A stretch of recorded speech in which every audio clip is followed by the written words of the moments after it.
Summary of Ransom by David Malouf. As the Trojan War enters its 10th year, Achilles, a god and the best Greek warrior of all time, stands on the shore of the sea, thinking. He thought about his mother, who was a goddess of the sea, and his son Neoptolemus, whom he hasn't seen since he left for war. But most of all, he thinks about Patroclus, his friend and adopted brother who grew up with Achilles after being sent away because he killed a partner by accident. Patroclus died not long ago, in part because of what Achilles did. Agamemnon, who was in charge of the Greek army, took a slave girl from Achilles. Achilles refused to fight because he felt insulted that Agamemnon had taken the girl. He finally gave in and let Patroclus wear his armor and lead his men instead of him. This led to Patroclus' death at the hands of Hector, the prince of Troy. Achilles was furious and went after and killed Hector. As he died, Hector told Achilles that he would soon die too. Achilles then pulled Hector's body back to the Greek camp by tying it to his chariot. Achilles has tried to cut up Hector's body, but the gods have stopped him. This means that his revenge has not been satisfying. Part 1 is almost over when Achilles comes back from the beach and gets his grooms ready to ride.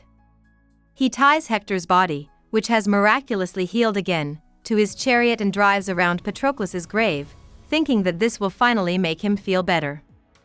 But what he does makes him feel empty, and as he falls asleep, he vaguely hopes that something will happen that will wake him up from his current state of living death. King Priam is thinking a lot of the same things inside the walls of Troy. Priam has been sad for 11 days since the death of his son Hector, but it hasn't helped. Part of the reason for this is that his sadness is so broad. The death of his son has made him realize how bad things are for everyone in Troy. But even as Priam thinks about how pointless his life and rule are, he feels like someone is in the room with him. When he turns around, he sees the goddess Iris. She tells him that the deaths of Priam's children and the likely fall of Troy are not caused by mockery of the gods or fate, but by chance. Iris then vanishes, but Priam sees himself and a driver sitting on a covered mule-drawn cart not long after she leaves. Priam is happy and goes to find his wife Hecuba, who is still upset about Hector's death. Priam comforts her and tells her about his vision. He also says that he plans to make it come true by giving Achilles a cart full of wealth as payment for Hector's body. Hecuba is horrified by her husband's idea and raises several complaints, including the fact that Achilles won't accept it, that Priam will be killed, and most importantly, that Priam can't be humble by appealing to the man who killed his son like a normal person would. However, Priam thinks that this is the best thing about his plan. He says that talking to Achilles like a normal person will help them both avoid fate and status rules. He also says that he has never really felt at home as king, in part because he was almost sold into slavery as a kid. For example, when Heracles attacked Troy during the rule of Priam's father, Laomedon, Priam only managed to escape because his sister asked for him as a gift. Because of what Priam says, his experience with slavery was a harsh warning that nothing about his life as king is certain. Hecuba is still worried, so she asks Priam to put off making a choice until he has talked to his kids and counselors. As expected, Priam tells his sons and counselors about his plan. They agree with Hecuba that Priam should stay distant and impressive as a king. Priam, on the other hand, says again that he is a man, not a king, and that he can feel pain and death like everyone else. So, before he meets his end, he wants to do something new and unheard of. Since they can't win, Priam's kids start to put together the ransom and get a cart ready. They bring him his usual horse-drawn carriage and his herald Idaeus at first, though. They are angry that Priam is still focusing on ritual and tradition, so he tells them to find a normal carter. They come back with Somax because they like his pretty mule, Beauty. Somax decides to take Priam to the Greek camp, even though he is feeling a bit overwhelmed. Later that afternoon, the people of Troy watch in shock as the two men drive out of the city. As part 3 starts, it's getting dark, and Somax and Priam have stopped to rest. He feels sorry for Priam and invites him to join him by the river Scamander, where they can eat griddle cakes and dip their feet in the water. Priam is interested and charmed by the unnecessary details of the world around him as Somax talks about how his daughter-in-law makes the cakes.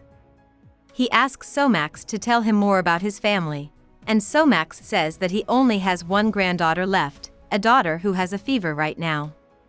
He had 2 kids who were grown up, but both of them died in tragedies.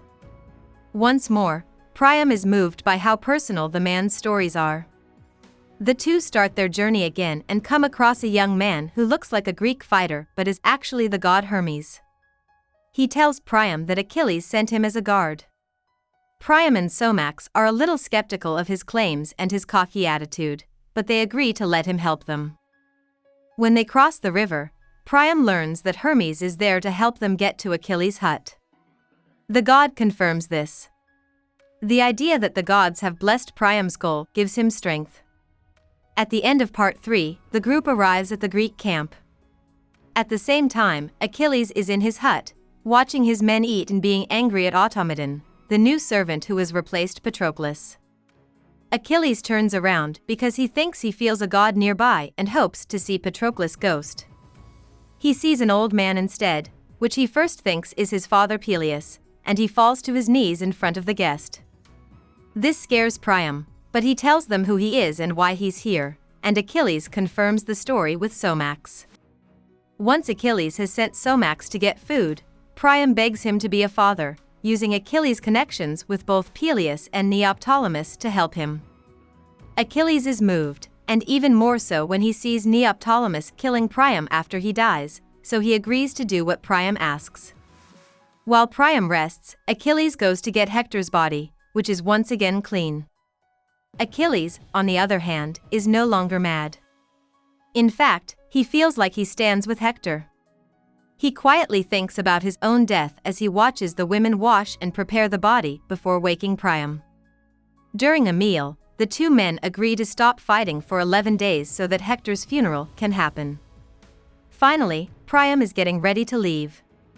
Achilles tells him to ask for help when Troy falls. Priam asks out loud if Achilles will still be living by then, and the two of them make a dark joke about their death. As Priam and Somax walk back to Troy, they see a burned town and burial mounds. They only stop once to let Priam cry alone over the body of his son. Even though Priam is sad, the trip and what he has done have made him feel better. Achilles also feels like a weight has been taken off of him back in the Greek camp. The story quickly jumps ahead to the fall of Troy while Achilles trains. Neoptolemus goes after Priam to get revenge for Achilles' death because he is very aware of how famous his father is. It doesn't go the way he planned, but he finds him and kills him anyway. For the rest of his life, the shame of it goes through him. However, in the present, Priam and Somax are still making their way toward the city. Somax dreams of going back to his family and telling them all the stories he has learned. The story jumps ahead again, this time to a time long after Troy's fall, when people who still live in the area will find it hard to believe that such a wealthy civilization ever lived there. On top of that, Somax is known for telling lies, so his grandkids and great-grandchildren don't believe his story about taking Priam to Achilles' cottage. They instead talk about how he used to have a very pretty mule named Beauty. About the author. David Malouf was born in Australia and grew up in Queensland. He has mixed Lebanese and Jewish background. As soon as he graduated, he split his time between teaching English in a number of high schools and colleges in Australia and Europe. His first big break as a writer came when his collection of poems, For Poets, came out in 1962, in the middle of his teaching career. Many reviewers, including Malouf himself, think that his early work as a poet is a big part of how concise and lyrical his prose is now, even though he mostly turned to writing novels in the mid-1970s.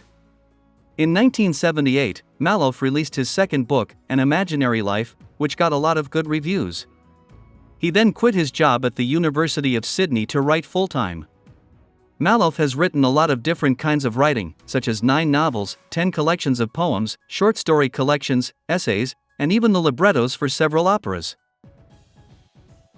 Hope we summarized it fully and you liked it. Please hit the like button and subscribe to our channel so that we are motivated to create more videos.